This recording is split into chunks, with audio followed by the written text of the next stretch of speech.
Hello, yes, so I'm going to tell you the story of my life in about 10 minutes. So I've called this ECT, etc., or my shocking journey, and it's about madness. Now, I don't have a problem with the word mad because I've been called mad all my life, ever since I was really little. And it seemed to be something that people really liked about me, so I didn't have a problem with it. Even when I was at kindergarten, in a letter to my parents, I was being referred to as a madcap. And at junior school, everything was fine at this point. You know, I was top of the class. I won the cup for swimming, as you can see. And all my funny little ways were considered to be very cute and endearing at that point. I even had a boyfriend, actually, at this time, who I used to follow after school. Yeah, admittedly, he didn't like being my boyfriend very much and did eventually report me to the school authorities. But generally speaking, I think this was quite a happy time.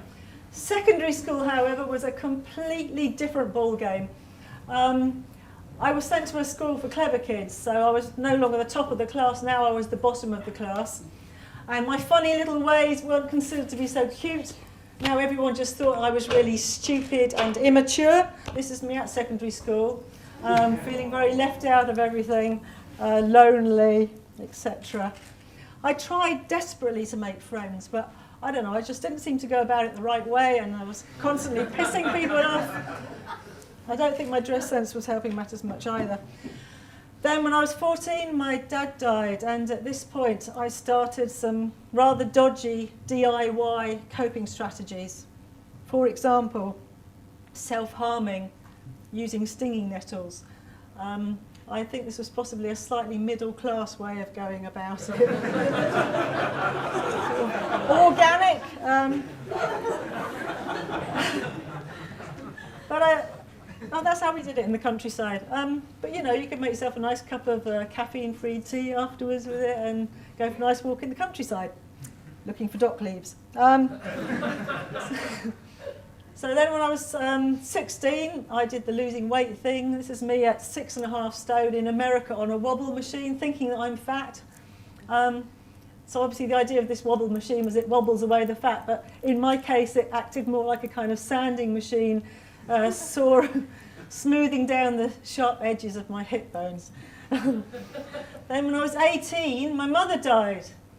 So like, as Oscar Wilde would say, to lose one parent, that's a tragedy. But to lose both of them, that's just carelessness. So I decided at this point that life was absurd and I was going to start to behave accordingly. But I did inherit a lot of money. I inherited £420,000, nearly £500,000. Suddenly I had a lot of friends. Yay. And with the money I bought myself 3 houses, all next to each other. And sometimes I would sleep in one house, and sometimes I'd sleep in the other house, and sometimes, yeah, a bit like Goldilocks and the 3 Bears. Yeah, I really did think life was just absurd, and this wasn't making things better. I thought, I'm just going to rent my houses out, because I was feeling depressed still, and I'm going to go and live in a squat in London. Actually, it was the attic of a squat, and this wasn't a converted attic, you understand. It was very dusty, up a steep step ladder, no windows, and no proper floor, so I had to be very careful where I stood, or I would go through the ceiling, which did used to happen on quite a few occasions. But I still felt depressed after all this. I thought I need something more drastic to get me out of these increasing depressions that I was getting. So I'd heard of ECT, and it seemed like it worked for some people, but had these horrible side effects, you know, like losing your memory. So I thought, no, I don't want to try that. So I didn't do that. But I thought, you know, talking about logic, I've had this rather weird logic that I've applied to various things, and I thought, well, surely it works, because all you need to do is just shock yourself. So I thought, I'm going to just go around doing really shocking things as a way of getting rid of my depression. And so began my journey of shock. So after one really bad depression, and I did something which was just completely bad for me.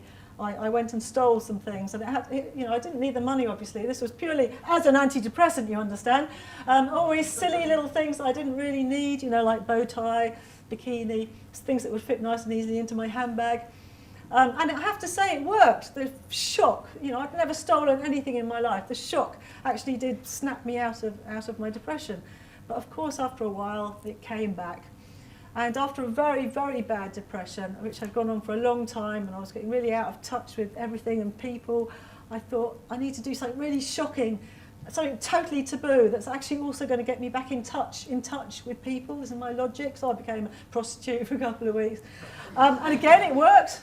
Whoa, that was quite shocking. It shocked me to the very core of my being, me who really thought I was going to be a virgin when I got married. But it did, it worked again, but only for a while. And it wasn't all bad, I have to say. I did get a shag out of it.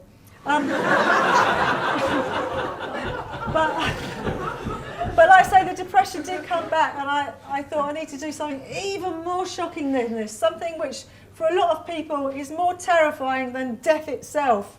So I became a poet, and I stand up in public, talking to complete strangers about things very, very intimate and personal. Now, at one time I was so terrified before a gig that I actually went up to my mother's graveyard just to create the mood there a bit. Maybe not quite so low. Yeah, because I was so nervous. I actually felt suicidal, but I couldn't get out of it, because then I would have felt like a failure. So I was trapped. So I had to do it. So I went up to the graveyard and I lay down on my mother's grave, and I said over and over and over to myself, this is death, that's just a gig. This is death, that's just a gig. This is death, that's just a gig. As a way of trying to put the whole thing in perspective. And I have to say, it did work. If you're ever feeling nervous about doing something, you should really try it. It doesn't have to be someone you know, it could just be anyone's grave. They won't mind. But anyway, even despite being a poet and talking about those angsty things, I still was getting depressed. So I thought, I need to do something that's just possibly the most shocking thing ever in the whole world. So I sold all my houses, and I gave all my money and possessions away. And I have to say, I did sail on that high for quite a long time. That was a really good one. I enjoyed that, and I still think it's on the whole was a good thing to do. But in terms of depression, the depressions did still come back, I'm afraid. But I thought, my goodness, I've tried everything. Now there's nothing left. What can I do? It was the millennium. Everyone was talking about new beginnings. I thought, I'm just going to start all over again. Let's just wipe the slate clean. What a better way to do this than by changing my name. So I turned over a new leaf. I changed my name from Holton, a nice normal name that didn't suit me at all. I thought, I'm obviously mad. Let's make it official and call myself Luna. Because people used to be called lunatics. That was the official term for someone who was mad. And the word lunatic comes from the word moon. Because they used to genuinely believe that people were mad because they had been born during a full moon. Or even if it wasn't that, possibly the cot had been left in the light of a full moon. That could be enough to send someone bonkers later on in life. So I was still getting depressed though, and I thought, I really don't want to take medication. That would be far too easy. I hadn't given up yet. I thought because I thought medication as we know it today, these modern medicines, they've only been around since like the 30s, 40s, 50s. So what did people used to do for this whole huge amount of time before that? So I decided to look back into history, and I found some very interesting things hidden away in the past. For example, this guy, Vincent Preisnitz, who in 1820 started something that was to become known as the cold water cure. Now this started off very nice, pleasant. It was a very outdoorsy thing, back to nature. But it got taken up by the asylums and became something slightly different.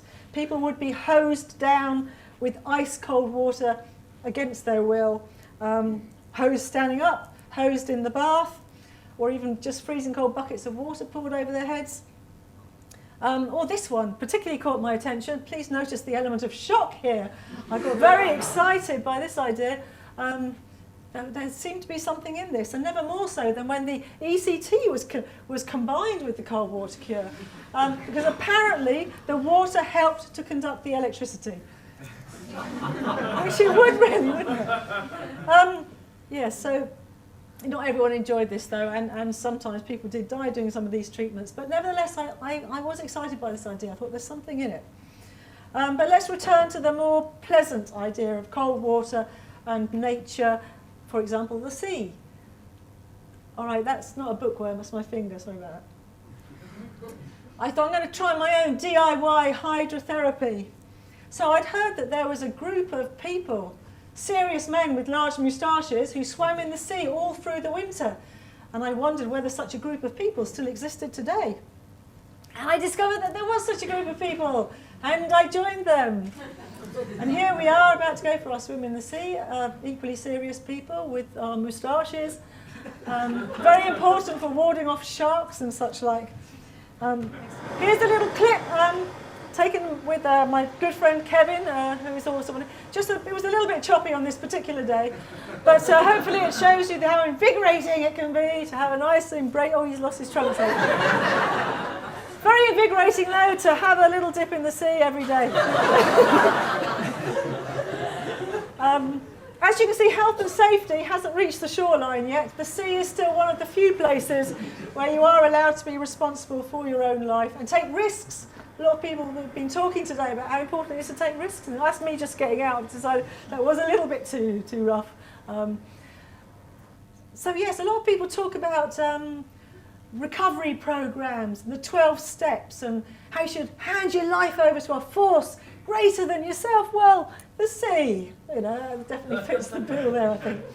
Now, I can see you're all thinking, but surely you don't do that every single morning at 7 o'clock. What about when it is too rough to go in? What do you do then? It's like, oh yeah, but still me and my friends would meet up and we'd do what was lovingly known as the groin shower, which involved standing at the end of a groin, holding onto a flint for dear life and waiting for the waves to crash down.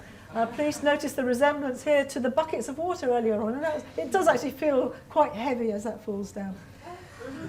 So a little recap of all the great things that you can get from the sea, all the benefits for mental health. You've got the cold water, which, okay, I'm not a scientist, but it does something to do with the endorphins. I call it swimming with the endorphins. Well, here it's... and it does, you do get this high, this real rush. Sometimes me and Kevin, we used to stay in the water until it got to the point where the seagulls were talking to us. At that point, it's time to get out. But you can get quite weird sort of highs from being in the cold water. So yeah, you've got the cold water and the effects of that. You've got obviously the exercise, the swimming. There's another thing I didn't mention that comes from this area of the land. It's just something that used to be prescribed. People would go to the doctor and say, "Doctor, I'm mad, what can you do about it?" He'd go, "Oh yes, I know exactly what you need. Air. Yes, go to Switzerland, they've got loads of it, and everyone go off to Switzerland to get air." Actually, we've got it here as well, I've discovered. So there's air, risk. Yeah, the important, going in the sea, it's risky, but it's good. Good to take risks, so then you're alive at least, And then, of course, another thing that comes from the sea, it's very good for mental health, is fish. And what better way to get your fish than to get it yourself? Because there's a lot of very dodgy fishing practices out there, as I'm sure you all know.